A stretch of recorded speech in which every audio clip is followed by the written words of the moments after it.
Aleluia, boa tarde. Tem alguém com sono aí? Não, tá todo mundo esperto. Aleluia. Glória a Deus, boa tarde. Parabéns por você separar essa tarde. Só um povo apaixonado por Jesus vem de tarde para a igreja com fome e sede do Senhor. Onde estão aqueles que têm fome e sede da presença? Aleluia. Glória a Jesus. Eu trago um abraço bem cearense para você. Que bom estar aqui, eu e a Alba. Eu quero pedir para a pastora Alba ficar em pé. Fique em pé aí, amor. Olha como Deus é bom comigo. Meu Jesus, que mulher tão linda. Meu Pai. Obrigado pelo carinho, Manassés e Rita, a todos os pastores. É uma alegria, uma honra revê-los novamente e estarmos juntos aqui. Esses dias, enquanto que o Brasil para celebrar a carne, nós temos um povo aqui que está celebrando o Espírito Santo. Nós estamos vivendo dias de um Cristoval, aleluia! E eu creio que Deus vai encher o seu coração de tal maneira. Eu creio que Deus vai impactar o seu espírito. Eu creio que um avivamento começou e ele vai continuar agindo no seu coração, na sua casa e na sua família, em nome de Jesus. E eu creio realmente que esses dias que Deus separou para nós estarmos aqui, Ele está moldando o nosso espírito, Ele está moldando o nosso caráter, Ele já começou a fazer isso para nós termos um caráter igual ao de Jesus. Aleluia! Diga comigo, a cada dia que passa, eu quero ser mais parecido com Jesus. Bate no ombro de quem está do seu lado e diga, você vai sair daqui parecendo cada vez mais com Jesus. Você vai ver, as pessoas não vão te reconhecer, elas vão ver Jesus na sua vida, amém? Você está com essa expectativa? Aplauda bem forte ao Rei, ao Senhor. Eu quero compartilhar um pouquinho hoje à tarde com você, baseado na história de José. Você sabe que aos 17 anos, José teve sonhos que revelaram um propósito maior de Deus para a sua vida. José tinha apenas 17 anos. Mas, somente aos 30 anos, foi que ele realmente começou a viver o grande destino que Deus tinha reservado para a sua vida. E dos 17 aos 30, foi um processo que José teve que viver. E se nós pararmos para estudar na Bíblia, para nós observarmos esses 13 anos, nós vamos observar que José teve que passar por longos testes nesse caminho, até desde os primeiros sonhos que ele teve, até chegar no seu destino. E o nosso principal objetivo aqui hoje à tarde é buscar ter um caráter de Cristo nas nossas vidas. E eu creio que nós podemos, você sabe que José é um dos tipos de Jesus mais perfeitos de toda a Bíblia. E nós vamos aprender muito com José. José nos inspira a ter um caráter segundo o coração de Deus. E mostrar que Deus tem um sonho para cada um de nós. Eu creio, meu irmão. Eu creio que Deus realmente tem um projeto de vida para cada um de nós. Eu não acredito que você está aqui por estar. Eu não acredito que essa tarde é uma tarde como outra qualquer. Eu realmente acredito que Deus tem um propósito na vida da gente. Isso não é um jargão, isso é uma realidade espiritual. Deus tem um propósito para cada pessoa. E que cada um de nós tem um destino a ser alcançado. Você crê nisso, meu irmão? Você acredita nisso? Você acredita que Deus tem um propósito para a sua vida? Que Deus tem uma jornada para você caminhar? Que Deus tem um destino divino reservado para você? Você acredita nisso? Se você acredita, diga: eu acredito. Diga: eu vou viver essa verdade. Aplauda o Senhor por causa disso. Aplauda o Senhor por causa disso. Aplauda o Senhor. E sabe, meu irmão, não viva menos do que isso. Não procure viver menos do que isso. Jeremias 29:11, não está aí, fica tranquilo. Porque sou eu que conheço os planos que tenho para vocês, diz o Senhor. Planos de fazê-los prosperar e não de causar dano. Plano de dar vocês esperança e um futuro. Deus sela, carimba, promessa, palavra de Deus para a sua vida. E assim como José viveu, eu falava da vida de José, dos 17 aos 30 anos. José um dia viu os sonhos de Deus sendo realidade na vida dele. Meu irmão, Deus tem sonhos para essa igreja. Deus tem sonhos para esse ministério. Deus tem sonho para a sua vida. Deus tem sonho para aquela célula onde você congrega toda semana. Deus tem sonho para os seus vínculos de discipulado. Ei, meu irmão, Deus tem algo tão grande, tão maior. Vamos viver esse desejo na nossa vida. E assim como José, que viveu o que ele precisou viver para chegar lá, nós também vamos viver. Nós temos que ter essa disposição. E assim como José passou por vários testes ao longo da sua vida, rumo ao plano tão grandioso que Deus tinha para ele, nós também vamos passar por testes e vamos ser aprovados nos testes. Você vai passar nos testes, você vai ser aprovado nos testes. Como José foi, você também será. Você vai herdar a promessa e chegar àquele lugar que foi planejado por Deus quando você ainda nem havia sido formado no interior da sua mãe. Então vamos para Gênesis. Abra sua Bíblia em Gênesis, por favor. Gênesis capítulo 37. Quem ama a Bíblia aqui? Então nós vamos ler bastante a Bíblia, amém? E eu queria que você abrisse sua Bíblia. Os textos já começaram a colocar aqui. Essa equipe, vamos dar uma salva de palmas para os voluntários dessa casa. Eles são tão talentosos, eles são tão cheios do Espírito Santo. Tem gente lá na rua, tem gente nos kids, tem gente em vários lugares, na mídia, no som. Tem gente que você nem enxerga, que está trabalhando para você curtir bem aqui esse ambiente. Então, eu queria que você acompanhasse a sua Bíblia e você vai marcando aquilo que chama mais a sua atenção. Vamos ler Gênesis 37, nós vamos ler 11 versículos. Versículo 1, a Bíblia diz que Jacó habitou na terra de Canaã, onde seu pai tinha vivido como estrangeiro.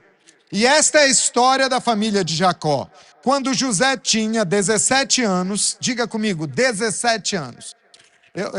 Eu preciso que você grave essa idade de José, 17 anos. A Bíblia diz que ele pastoreava os rebanhos com os seus irmãos. Ajudava os filhos de Bila e os filhos de Zilpa, mulheres de seu pai, e contava ao pai a má fama deles. Você entendeu o que José fazia? José dedurava os seus irmãos. Os irmãos aprontavam, José dizia: papai e mamãe, olha lá, estão aprontando. Eles faziam uma coisa escondida, quando chegava na hora do almoço, os pais já sabiam de tudo. Ora, Israel gostava mais de José do que de qualquer outro filho. Fica ligado nisso. Porque ele havia nascido em sua velhice. Por isso mandou fazer para ele uma túnica longa. Diga, túnica longa. Quando seus irmãos viram que o pai gostava mais dele do que de qualquer outro filho, fica ligado nisso, odiaram-no e não conseguiam falar com ele amigavelmente. Está dando para você entender a história, irmão? Essa é uma história com muitos detalhes e uma história rica, mas tem muitos detalhes. Você precisa estar prestando bem atenção. E não conseguiam falar com ele amigavelmente. Então olha como era o relacionamento de José com seus irmãos. Versículo 5, a Bíblia diz que certa vez José teve um sonho. Diga comigo, um sonho. José teve um sonho e quando o contou a seus irmãos, eles passaram a odiá-lo ainda mais. O ódio cresceu. Ouça o sonho que tive, disse-lhes. Estávamos amarrando os feixes de trigo no campo, quando o meu feixe se levantou e ficou em pé, e os seus feixes se ajuntaram ao redor do meu e se curvaram diante dele. Seus irmãos lhe disseram, então você vai reinar sobre nós? Quer dizer que você vai governar sobre nós? E odiaram ainda mais. Olha o ódio, vai crescendo, vai crescendo, vai crescendo. E odiaram ainda mais por causa do sonho e do que tinha dito. Depois teve outro sonho, diga comigo, outro sonho. Depois teve outro sonho e contou aos seus irmãos. Tive outro sonho. E dessa vez o sol, a lua e 11 estrelas se curvavam diante de mim.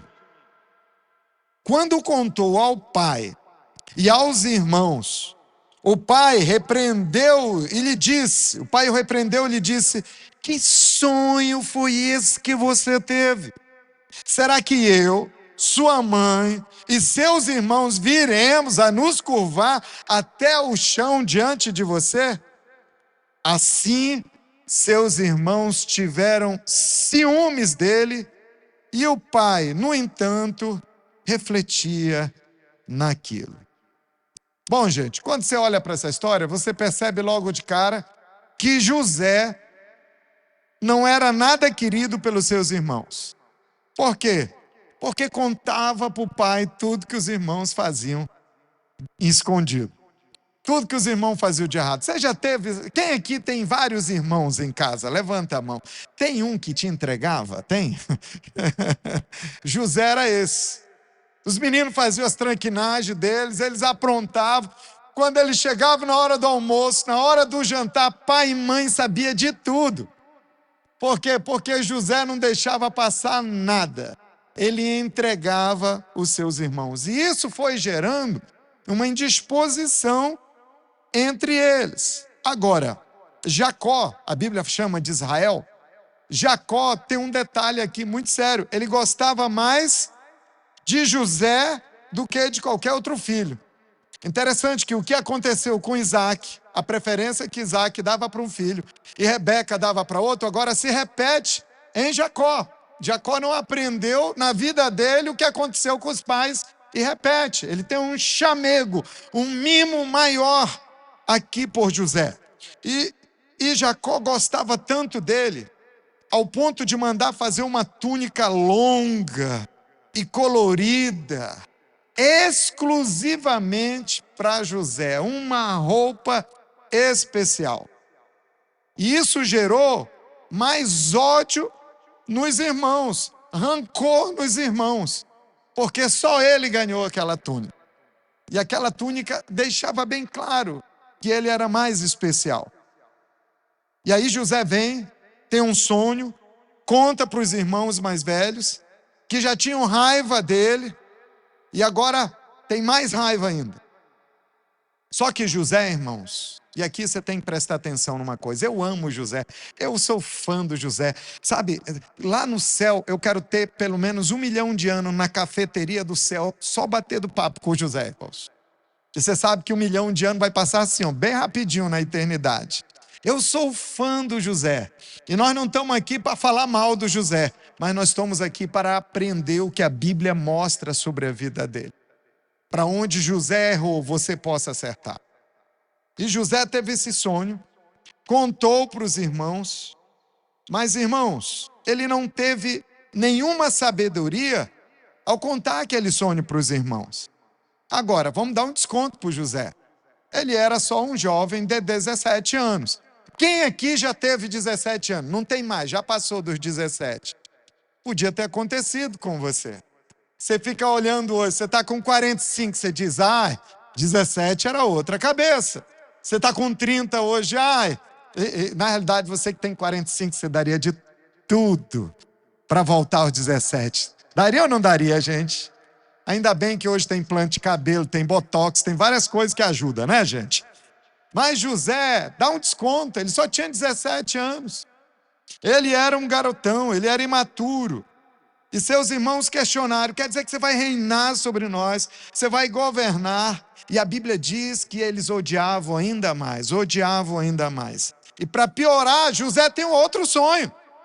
E agora, ele entende que até os seus pais iam se curvar diante dele. E agora até Jacó, que lhe amava tanto, lhe repreende.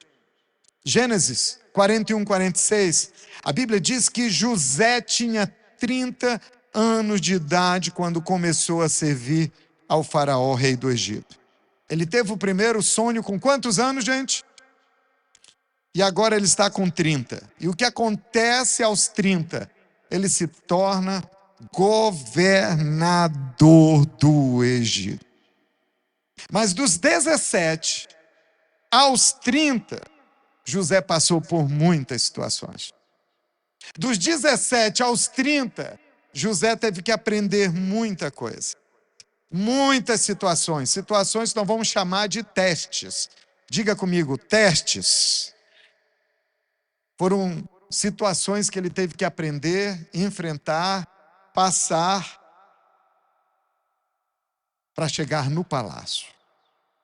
Agora escute com atenção o que eu vou lhe falar. Preste muita atenção. Nós passamos por testes. Nós passamos por teste porque nosso caráter é a base para o nosso destino. Preste atenção nisso. Você nunca terá um destino maior do que o seu caráter. Você nunca terá um destino maior do que o seu caráter. O seu destino, a grande realização da sua vida, nunca vai ser maior do que o seu caráter. Preste muita atenção, guarde essa frase aí com você. Agora, nós temos uma boa notícia. A boa notícia é que Deus não reprova a gente quando não passamos no teste. Na escola, você é reprovado, tem que repetir, não é verdade? Mas Deus dá uma nova oportunidade. Diga, tem esperança para mim. Meu irmão, toda vez que nós falhamos, Ele nos leva a refazer o teste. E nos permite continuar refazendo o teste, refazendo o teste. Quem sabe você pode dizer hoje à tarde, eu estou passando pelo mesmo teste tantas vezes. Vai refazendo o teste. Toda vez que você passa nesse teste de novo, é Deus dizendo, vamos filho, você vai passar por ele, você vai dar conta de passar, eu acredito que você vai vencer isso. Por quê? Porque é só quando a gente passa no teste que a gente pode entrar no destino que Deus tem para a vida da gente. E o primeiro teste que nós temos que enfrentar, anote aí, o primeiro teste que nós temos que enfrentar, e foi o primeiro teste que José teve que enfrentar, é o teste do orgulho. Diga comigo, o teste do orgulho. O sonho de José era de Deus ou não, gente? Tem gente aqui que está duvidando. Eu acho que esse sonho não era de Deus, não. Era de Deus ou não? Sim, era de Deus. O sonho de José era de Deus. Mas se gabar disso diante dos seus irmãos e da sua família, não era de Deus. O sonho veio de Deus. Gabar-se do sonho não veio de Deus. Veio do íntimo do coração de José, que naquele momento, por imaturidade, ficou orgulhoso. Você já notou, irmão, que o destino de José não era governar sobre a sua família? Quando você lê a história toda, aquilo ali era um detalhe no sonho. Mas quando você lê a história toda, você percebe que o destino de José não era governar sobre a sua família. Na verdade, seu destino era alimentar e salvar multidões que morreriam de fome numa grande seca que estava por vir. Mas para um garoto de 17 anos, o sonho de se tornar alguém importante lhe deixou orgulhoso. Então ele se gabou. E sabe, irmão, gabar-se de sonhos, gabar-se de realizações, de coisas grandiosas, é sinal de imaturidade. E José teve problema com esse orgulho. Agora, esse é um cuidado que todos nós devemos ter. Cuidado com o orgulho, até sobre as realizações de Deus na nossa vida. Alguém acha que vai ficar orgulhoso porque comprou uma casa nova, vai ficar orgulhoso porque tem um carro do ano, né? É porque está ganhando dinheiro, é porque passou no concurso, é porque tem muitos seguidores. Mas quando se fala de Deus, às vezes as pessoas acham, não, mas com relação a Deus nunca vai ter orgulho. Deixa eu te dizer uma coisa, Deus quer fazer grandes coisas através da sua vida, mas o que Ele quer fazer de tão grandioso, nós precisamos ter um caráter igual ao de Jesus, senão podemos passar pelo teste do orgulho. Esse é um teste que todos nós temos que passar. Esse é um teste que se apresenta. Esse foi um teste que o diabo, quando estava ali com Jesus, lá no deserto, tentou ganhar e ia levar a alma de Jesus com orgulho. O orgulho, preste atenção, irmão, o orgulho é o pecado original por excelência. O orgulho foi o pecado que fez Lúcifer cair. Você pode olhar depois lá em Isaías capítulo 14. Orgulho e a queda estão intimamente ligados. Provérbios 16, 18 diz que o orgulho vem antes da destruição e o espírito altivo antes da queda. Diga para o seu irmão, cuidado com o orgulho, irmão. Cuidado com o orgulho. E José, ele nos parece um personagem bíblico maravilhoso, e ele é. E José venceu em todas as áreas. José só falhou no primeiro teste. José só falhou no primeiro teste, que foi no teste do orgulho. Agora, irmão, cá entre nós, só entre a gente aqui, não deixa ninguém lá fora saber não, mas cada um de nós tem uma medida de orgulho. Portanto, todos nós aqui precisamos passar no teste do orgulho. Pastor, eu vim para uma conferência, eu vim pensando em outra coisa, se eu venho dizendo que eu tenho que passar no teste do orgulhoso, eu sou uma pessoa tão humilde, né? Eu não percebo. Irmão, orgulho é que nem mau hálito, quem tem não percebe. Você nunca viu um orgulhoso dizer, eu tenho orgulho. Não, ele não tem orgulho, né? De forma nenhuma, né? Igual o pastor Hebe que conta, né? Que ele escreveu um livro sobre humildade, né? Como ele se tornou o homem mais humilde da terra, e, né? Ele escreveu sobre os 10 homens mais humildes da terra, como ele se tornou o primeiro e treinou os outros 9. É um bom livro para a gente ler, não é não? A gente ri quando ele conta essa piada aí para a gente. Mas José falhou aí. Todos nós precisamos. 1 Pedro 5,5, anote. 1 Pedro diz, sejam todos humildes uns para com os outros, porque Deus se opõe aos orgulhosos, mas concede graça aos humildes. Deus se opõe aos orgulhosos. Deus aparece e atrapalha o caminho do orgulhoso. E eu falei aqui que Deus tem grandes realizações, que Deus tem um futuro divino, que Deus tem grandes projetos para esse lugar, para a vida da gente, para a sua vida, para a sua casa, para a sua família, para o seu coração. Mas o primeiro teste que a gente tem que passar é o teste do orgulho. Diga, eu não vou ficar no meio do caminho. Então, cuidado. Será que não são atitudes de orgulho, se vangloriar e se gabar diante dos outros? Eu me lembro que eu aprendi algo com o meu pastor. Ele disse, Sandro, nós temos igrejas boas, relativamente grande, mas a gente nunca deve se gloriar disso.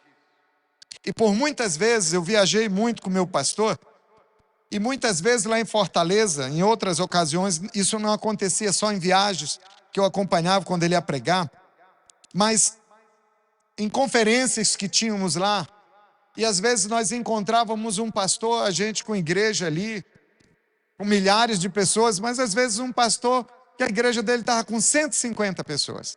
100 pessoas. E ele chegava tão animado, tão animado. Ele chegava e dizia: pastor, nós já estamos com 150 pessoas. Pastor, nós tivemos que comprar mais 30 cadeiras. Pastor, nós vamos fechar as paredes. Pastor, nós já estamos com 12 células. Pastor, nós, até o final do ano nós vamos arrebentar. Nós vamos chegar com 15 células. E o meu pastor, com centenas de células, milhares de pessoas, olhou para ele e disse: meu Deus, é um avivamento.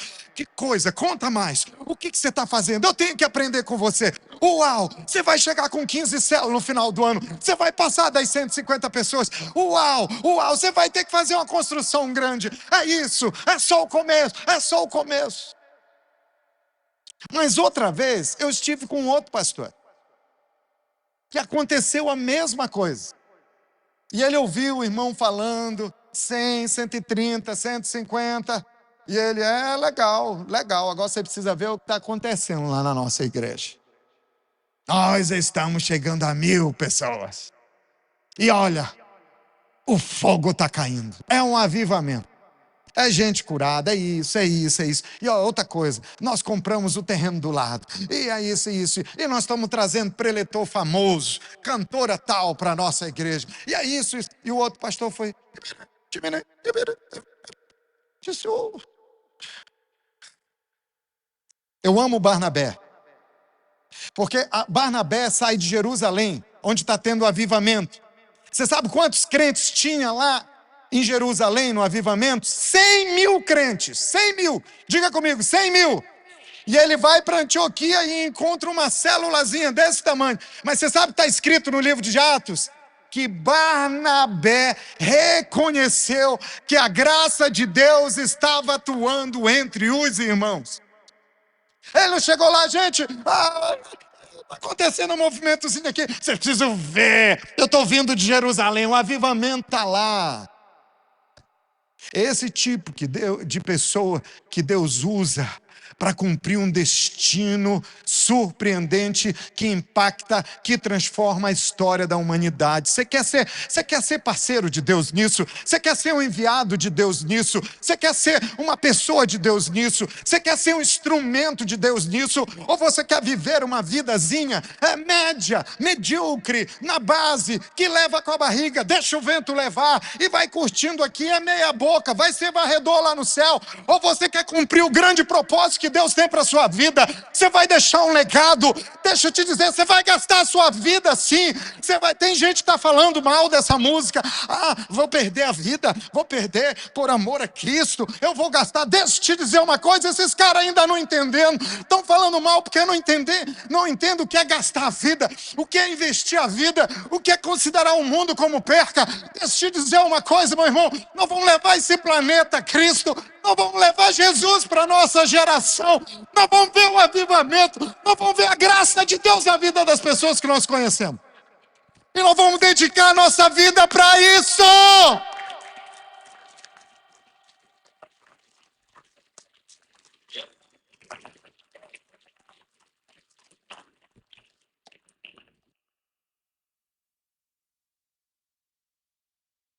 Mas as atitudes de orgulho é que levam as pessoas para alguns buracos, aparentemente sem saída.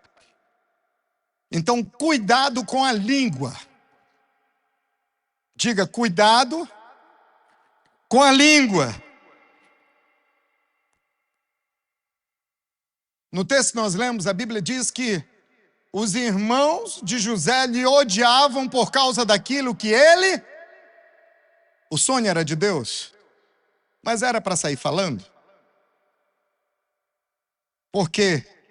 Porque o orgulho sempre tem que falar e ser ouvido. O orgulho sempre tem que falar e sempre tem que ser ouvido. O problema é a língua. O orgulho sempre interrompe o que os outros estão falando. O orgulho sempre quer argumentar. Por quê? Porque ele acha que o que ele tem a dizer é mais importante do que os outros têm a dizer. Mas se nós queremos fazer parte de um time que é do coração de Deus, de uma igreja que é do coração de Deus, de gente que tem um caráter de Jesus Cristo, meu irmão, se nós quisermos avançar nessa direção, nós temos que aprender a controlar a nossa língua. Levanta a mão direita e diz: Espírito Santo, controla a minha língua. Não, você não botou a mão na boca, não valeu. Diga: Espírito Santo, controla a minha língua.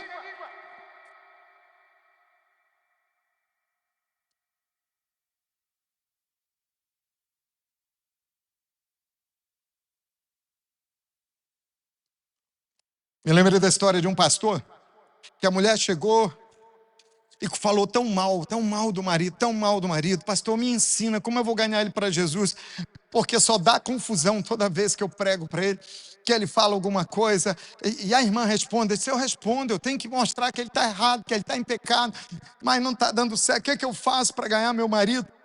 O pastor disse: toda vez que seu marido falar alguma coisa, você corre até a geladeira, deixa um copo de água cheio, aí você abre a geladeira e toma aquela água, mas não engole, e você confere até 100 com aquela água na boca.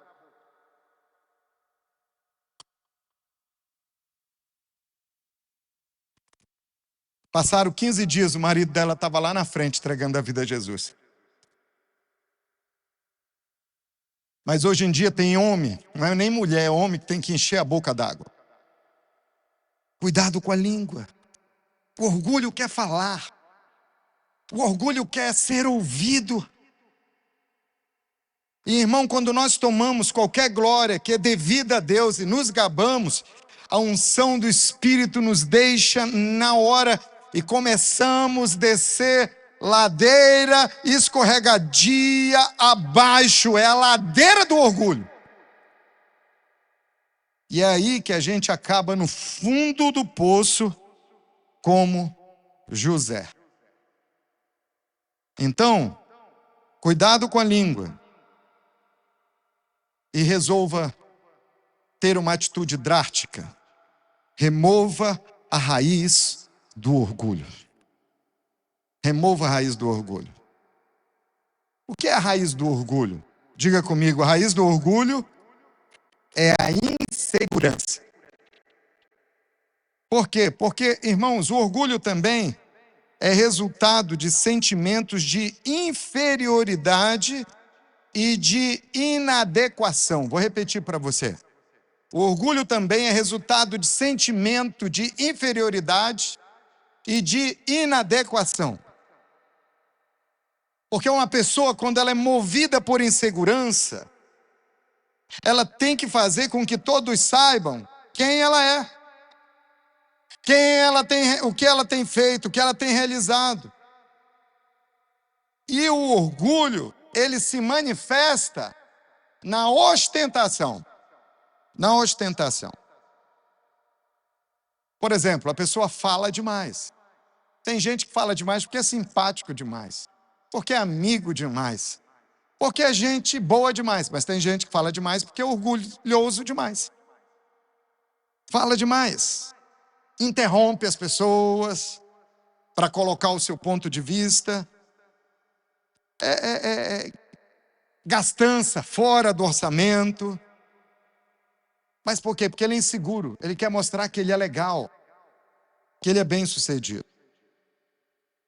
Mas por trás de todo sentimento de insegurança está o medo. Medo de não nos aceitarem. Medo de não nos aprovarem. Ou medo de não nos valorizarem. Então nós acabamos falando muito da gente mesmo, falando muito de nós mesmos, das nossas realizações, dos nossos feitos, do que temos e do que somos, na esperança de nós sermos valorizados e aceitos por outros. Agora, como é que nós podemos arrancar a nossa insegurança pela raiz e impedir que o orgulho floresça na nossa vida? Primeiro lugar, nós precisamos saber quem nós somos. Diga comigo, eu sou filho de Deus. Diga, nós somos filho de Deus. Com empolgação, nós somos filhos de Deus, filhos do Rei.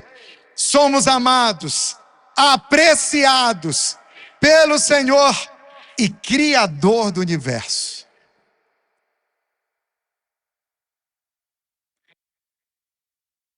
Sabe como é que se arranca a insegurança da sua vida? É sabendo quem você é. É tendo revelação de quem você é.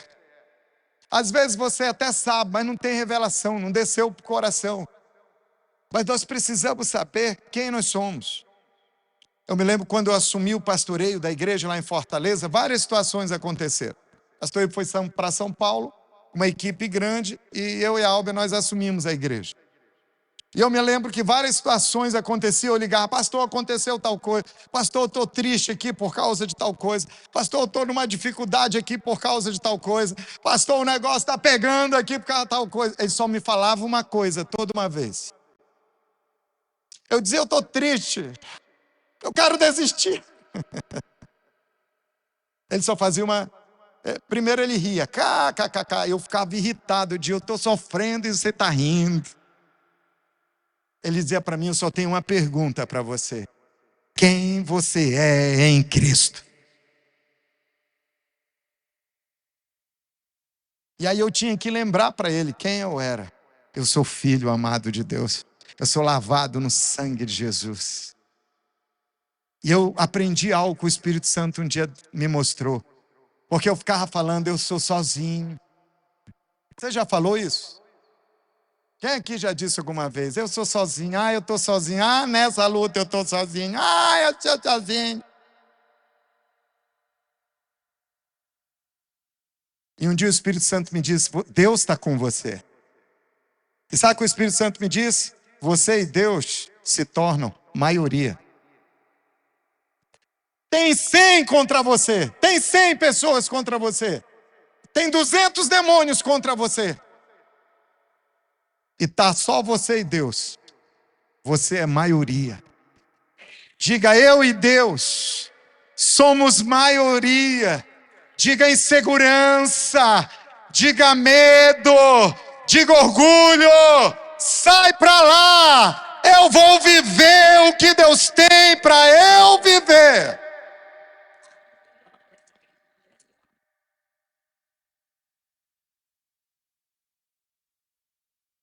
E nós mantemos o orgulho longe da gente quando nós lembramos de onde nós viemos. Embora sejamos agora filhos de Deus, antes nós éramos nada e não podíamos nada. Era assim com você? Mas hoje nós somos o que somos porque Deus nos amou e Deus nos escolheu.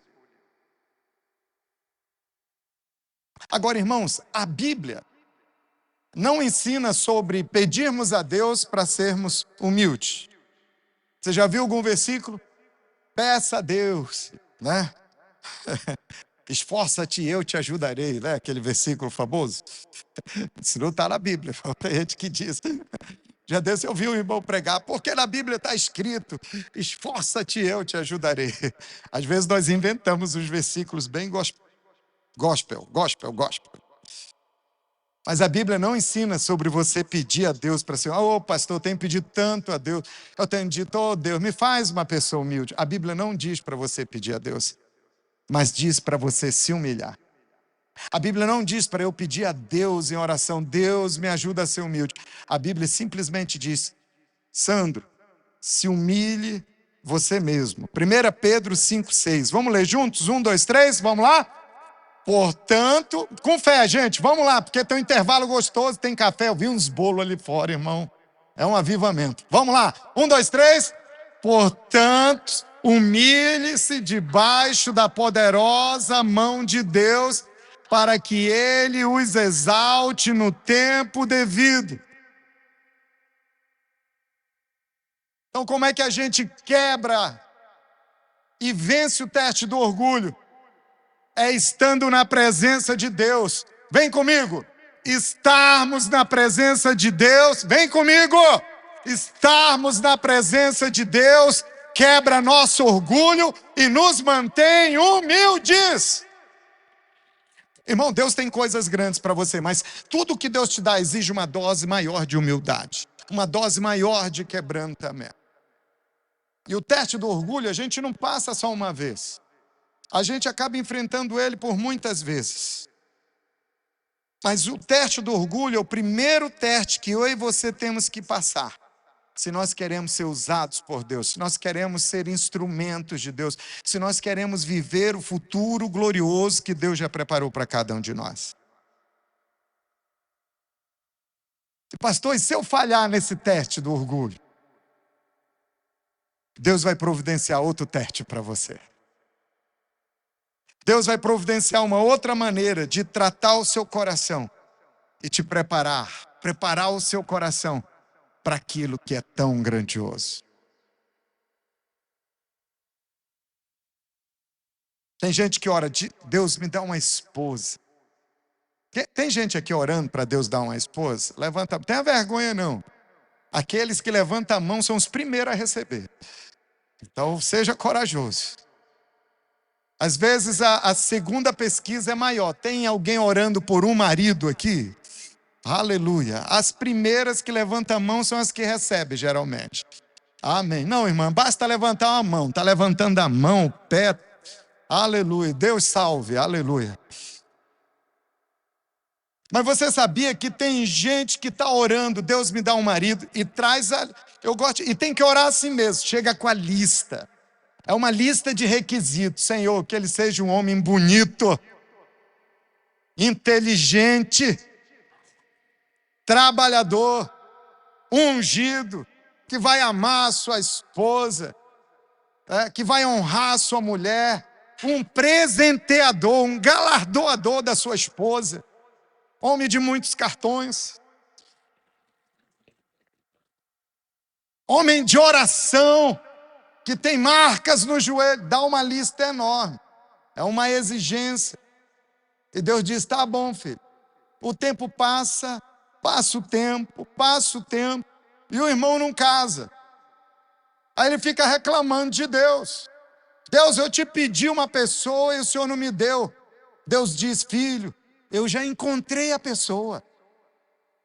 Do jeitinho, na lista que você fez, eu já tenho uma pessoa para você. Eu já encontrei ela.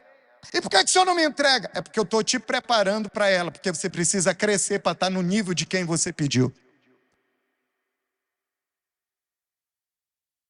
Então, por vezes, nós oramos e pedimos coisas grandiosas para Deus.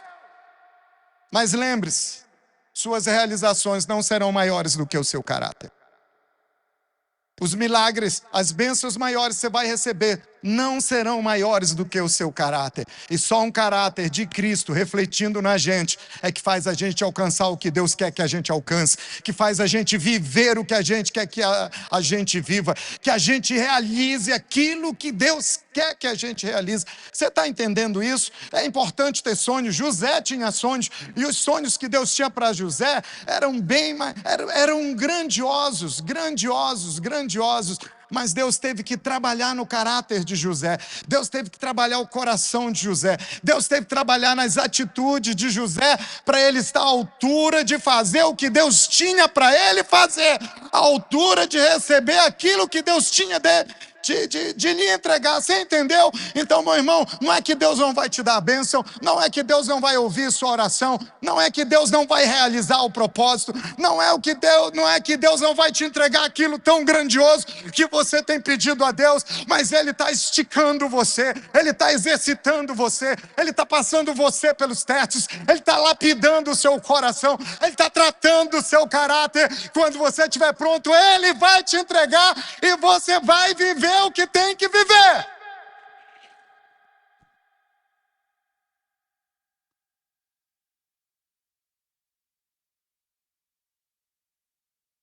Foi o que aconteceu com José.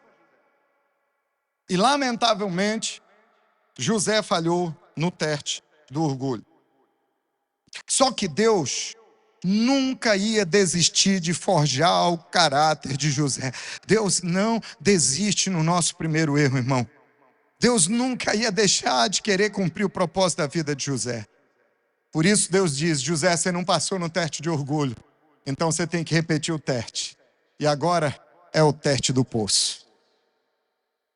Gênesis 37, 12 em diante. Os irmãos de José tinham ido cuidar dos rebanhos do pai perto de Siquém. E Israel disse a José: como você sabe, seus irmãos estão apacentando os rebanhos perto de Siquém. Quero que você vá até lá. Sim, senhor, respondeu ele. Disse-lhe o pai: vá ver se está tudo bem com seus irmãos e com os rebanhos. E traga os relatórios para mim, traga-me notícia. Jacó o enviou quando estava no vale de Hebrom, mas José se perdeu quando se aproximava de Siquém. Um homem o encontrou vagueando pelos campos, lhe perguntou: o que é que você está procurando? Ele disse: procuro meus irmãos. Pode me dizer onde eles estão apacentando os rebanhos? Respondeu o homem: eles já partiram daqui. E eu os ouvi dizer: vamos para Dotã. Assim José foi em busca de seus irmãos e os encontrou perto de Dotã. Mas eles o viram de longe. Presta atenção na história, irmãos. E antes que chegasse, planejaram matá-lo. Lá vem aquele sonhador. Olha o sonhador chegando ali, gente. Ei! Diziam uns aos outros. E é agora, vamos aproveitar essa oportunidade, vamos matá-lo e jogá-lo num desses poços e diremos que um animal selvagem o devorou. Veremos então o que será dos seus sonhos. Quando Rúben ouviu isso, tentou livrá-lo das mãos deles, dizendo: não lhe tiremos a vida. Precioso esse Rúben, né? Teve misericórdia do irmão. E acrescentou: não derramem sangue. Joguem-no naquele poço no deserto, mas não toquem nele. Rúben propôs isso com a intenção de livrá-lo e levá-lo de volta ao pai. Chegando José, seus irmãos lhe arrancaram a única túnica longa, agarraram-no e o jogaram no poço, que estava vazio e sem água. Diga comigo: um poço. Diga comigo: José no poço, vazio e sem água. Olhe para o seu irmão, bate no ombro dele, pergunta, fala assim para ele: pense, você num poço, vazio e sem água. Tem irmão que já está se benzendo. Deus me livre, guarde. E aí José chegou ao teste do poço. Diga comigo: teste do poço. Irmãos, que choque. É uma coisa muito chocante. Pense comigo. José jogado pelos próprios irmãos num poço para morrer. E sabe, parecia que não tinha mais saída para José. E quem sabe José, ali, escuro, sem água, com sede, garganta seca, ouvindo o barulho de animais predadores que passavam ao redor do poço. Barulhos estranhos. À noite, o frio vinha, não tinha um cobertor, ele não tinha um WhatsApp, irmão. Agora você desesperou, né? Não tinha um WhatsApp no fundo do poço. Não tinha Instagram no fundo do poço. Não tinha nem sinal de internet, irmão. Não tinha comida. Não tinha bebida.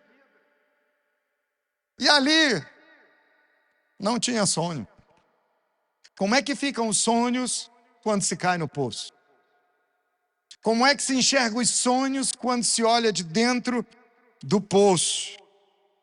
Parece que nunca ia se tornar realidade. Você já se sentiu numa situação como essa, irmão? Não precisa levantar a sua mão. Uma situação quando, de repente, tudo muda e parece que não vai dar certo. Parece que estava indo bem. Parece que a coisa razoavelmente estava conduzindo bem, mas, de repente, tudo muda. E parece que não vai mais acontecer. E irmãos, é aqui, ó. Olhe para mim, no teste do poço. Talvez tem gente que está aqui hoje à noite e está no teste do poço. Tem gente que está aqui e talvez está lá no fundão do poço. É durante o teste do poço que nós ficamos desanimados. É durante o teste do poço que nós ficamos deprimidos. É aí que vem a tristeza. Porque nós achamos que a nossa vida não tem saída. Você já se sentiu alguma vez assim? Eu já passei tantas vezes por isso. De estar numa situação em que eu achava, meu Deus, acabou, não tem mais saída, daqui não sai. Mas se nós quisermos saber como sair dos poços da vida, a primeira coisa que nós precisamos entender é como foi que caímos dentro dele. Se você se acha dentro de um poço, passando por um teste do poço, a primeira coisa a ser feita para sair de dentro do poço é procurar entender por que caiu dentro do poço. Você jamais vai sair de dentro do poço se você não entender o que te levou para dentro do poço. Essa é a primeira coisa. Então nós temos que pedir a Deus o mesmo que Davi pedia. Salmo 139, 23. Sonda, meu Deus. Vamos fazer essa oração junto com Davi? 1, 2, 3. Salmo 139. 1, 2, 3. Sonda, meu Deus, e conhece o meu coração. Prova-me e conhece as minhas inquietações. Você sabe, essa é uma oração perigosa. E a gente tem que ser corajoso para ouvir o que o Espírito Santo pode nos revelar. Em tempos difíceis, é muito mais fácil culpar os outros do que dar uma boa e profunda olhada em nós mesmos. É mais fácil a gente culpar os outros, colocar culpa nos outros. Mas você quer sair do poço? 2 dicas para você. Fuja da mentalidade de vítima e pare de culpar as outras pessoas. Anota isso aí que é importante. Se você quer sair do fundo do poço,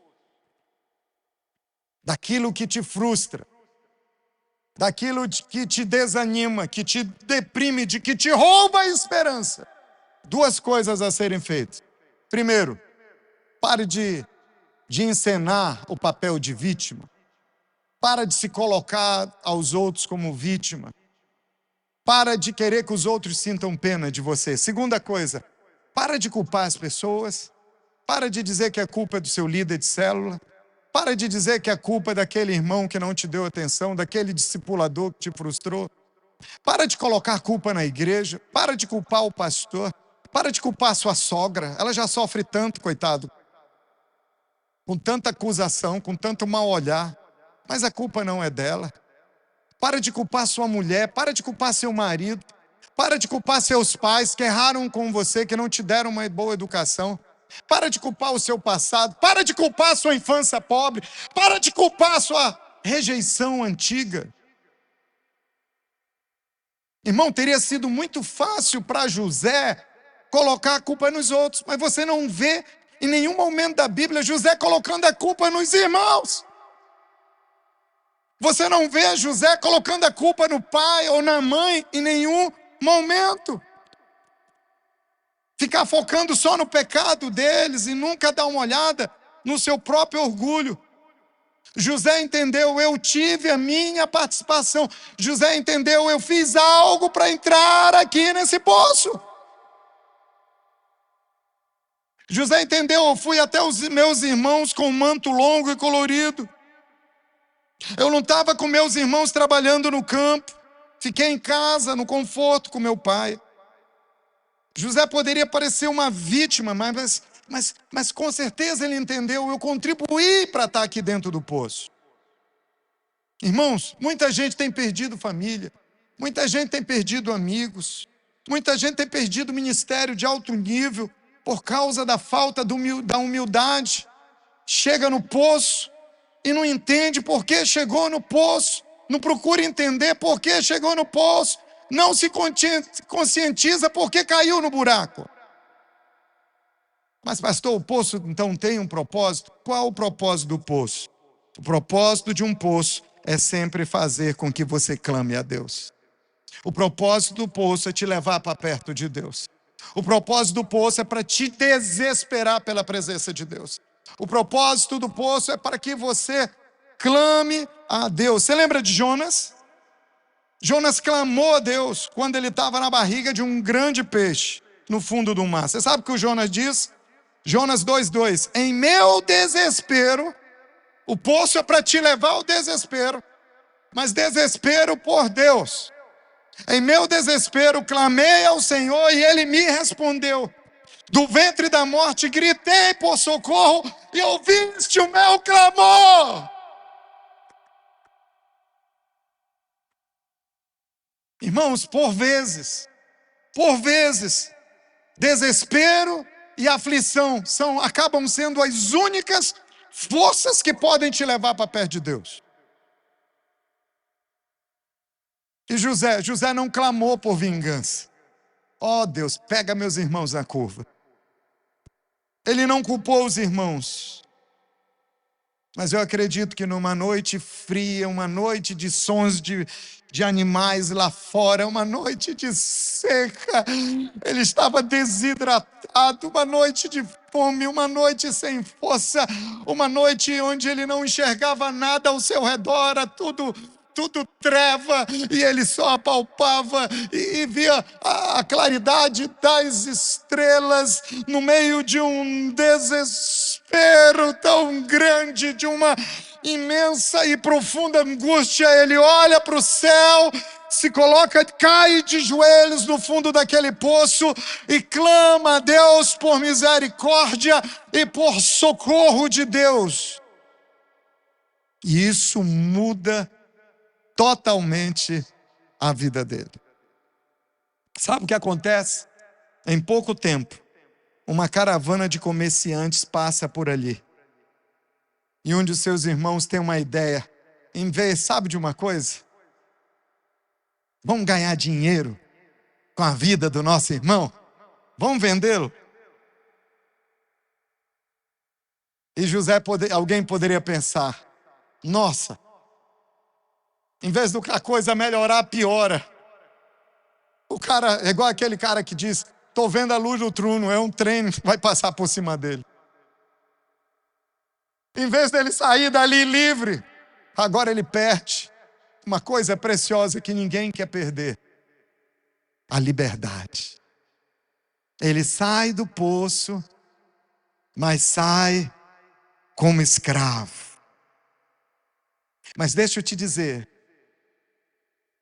em algo que era totalmente imprevisível, em algo que parecia ser uma desgraça, em algo que agora acontecer e parecia ser o caos, foi ali que o destino dele começou a se tornar realidade. Muitos outros testes ainda viriam, mas isso é uma outra história, para a gente ver em outro momento. Fique em pé. Eu queria só o tecladista aqui comigo. Feche seus olhos, por favor. Feche seus olhos. Olha para dentro de você agora. Eu creio que o Espírito Santo quer tratar essa questão do orgulho dentro de nós, porque ele está forjando o caráter de Cristo no coração de cada um de nós. Para a gente alcançar quem deve ser alcançado, para a gente fazer o que deve ser feito, para a gente realizar o que deve ser realizado, para a gente cumprir o que deve ser uma realidade na vida da gente. Deus tem um sonho e um destino para a sua vida, meu irmão. Mesmo você não acreditando, mesmo não parecendo, e mesmo não sendo considerado pela maioria das pessoas como uma coisa tão grave, meu irmão, o orgulho é um mal terrível. Lembre-se, é o pecado original por excelência. A Bíblia diz que Deus resiste aos orgulhosos. Você já parou para pensar nisso? Nós não queremos Deus resistindo a gente. Nós queremos Deus empurrando a gente, lançando a gente. Nós queremos Deus abençoando a gente. Nós queremos Deus projetando a gente. Vem cá, filho. Sobe aqui. Você vai ser Deus. Você vai ser Deus. E eu estou vendo aqui o meu destino divino. Mas Deus me resiste. Coloca a mão aqui. Eu quero ir, você quer ir, eu quero ir, eu quero ir, eu me esforço. Eu tento enrolar Deus. Eu tento distrair Deus, olha lá. Mas Deus me resiste. E sabe o que eu fico falando? Eu digo, nada dá certo na minha vida. E aí eu começo a culpar o diabo. Muitas das vezes nós estamos culpando o diabo, mas é Deus que está nos resistindo. Porque o orgulho é tão sério que não é nem o diabo que impede as coisas de acontecerem na sua vida, é o próprio Deus que te resiste.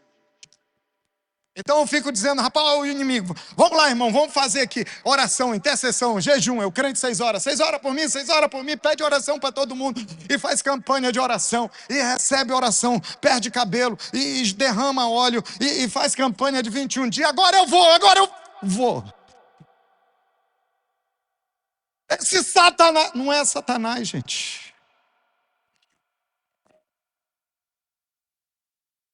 Que a Bíblia diz que Deus resiste ao soberbo. Deus resiste ao soberbo. Tira a foto, irmã, porque está caindo já.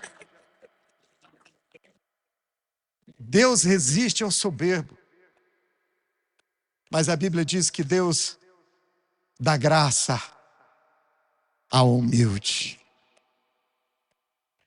É Deus que leva para o propósito o humilde. É Deus que encoraja o humilde. É Deus que abençoa o humilde. Obrigado, filho. Você já parou para pensar em Deus resistindo o seu caminhar, Deus resistindo o seu avanço, porque precisa tratar do seu orgulho. O orgulho é manifesto em vaidade, em arrogância, em ostentação. Irmão, é muito maligno. E as consequências são tão sérias nos relacionamentos, afetam as nossas amizades. E afeta a nossa comunhão com Deus.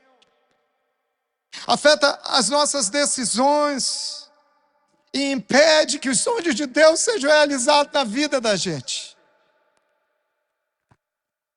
E quando nós nos deparamos com esse teste, não passamos, vamos para o teste do poço. E o propósito de cada poço que você entra, o propósito de cada poço que nós entramos é nos libertar.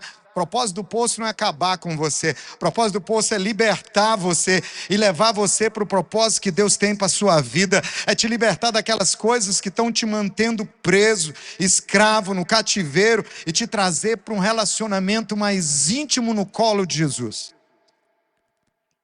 O propósito do poço é te levar ao desespero, porque só o desespero e a aflição que pode fazer você se voltar para Deus. Se você estiver num poço agora e se clamar a Deus, Ele vai te libertar, Ele vai te curar, Ele vai te restaurar. Ele vai fazer isso com você e vai envolver as pessoas à sua volta. E mesmo que você esteja no pior poço de toda a sua vida, um buraco em que você mesmo se meteu, eu quero te encorajar a clamar a Deus agora mesmo. Começa a orar, começa a clamar, começa a falar. Começa a clamar a Deus agora, para que você possa se mover. A oração vai te mover para você ir para o próximo nível, para fazer o que deve ser feito, para realizar o que deve ser realizado, para Deus agir na sua vida como Ele gostaria realmente de agir. Talvez você diga a Deus, eu não estou no fundo do poço. Mas talvez você não está se movendo. Talvez a sua vida está no momento de inércia. As coisas estão paradas, as coisas não estão se acontecendo. E Deus quer fazer as águas se moverem na sua vida, meu irmão. Naquela situação, José perdeu tudo. Você sabia que até a túnica colorida José perdeu? É claro que tudo pode ser recuperado como José recuperou. Já que mais tarde, preste atenção numa coisa aqui. José se orgulhou com uma túnica. Manassés, José se orgulhou com uma túnica. Ele estava orgulhoso porque ele tinha uma túnica. Aos 17 anos ele pensava assim, mas quando ele chegou aos 30, ele entendeu que não era uma túnica, eram mais de 100 túnicas, porque todo dia, como governador do Egito, ele tinha que atender as pessoas com uma túnica. Todo dia era uma túnica, todo dia era uma túnica. Não se deixe perder as coisas, não se deixe levar pelas coisas, não se deixe conduzir pelas coisas, não se deixe perder o coração por causa de uma túnica, porque Deus tem muitas túnicas guardadas para você. José se orgulhou por uma túnica, mas quando ele se submeteu e passou pelo processo, era túnica atrás da túnica. Segunda-feira, uma túnica, terça, outra túnica, quarta, outra túnica, quinta, passou mais um ano, 7 anos de túnica nova. Uau, uau, uau, uau.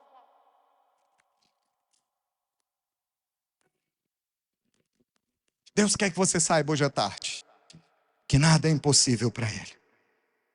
E nunca é tarde para você clamar a Deus. Já passou tanto tempo, eu já desisti. Não. Independente do poço que você caiu, clame ao Senhor. Clame ao Senhor. Eu vou dar 1 minuto para você orar. Eu vou dar 1 minuto para você orar. Ore agora, todo mundo falando com Deus. Se você está dizendo, olha, eu não tenho problema de orgulho, eu não estou no poço, mas pergunte, Senhor, o que Tu queres me ensinar com essa mensagem? O Senhor tem algo grandioso para mim, talvez Deus tenha algo tão grandioso e Ele está te preparando para aquilo que você pode enfrentar nos próximos dias. Talvez você vai passar por um teste de orgulho nos próximos dias.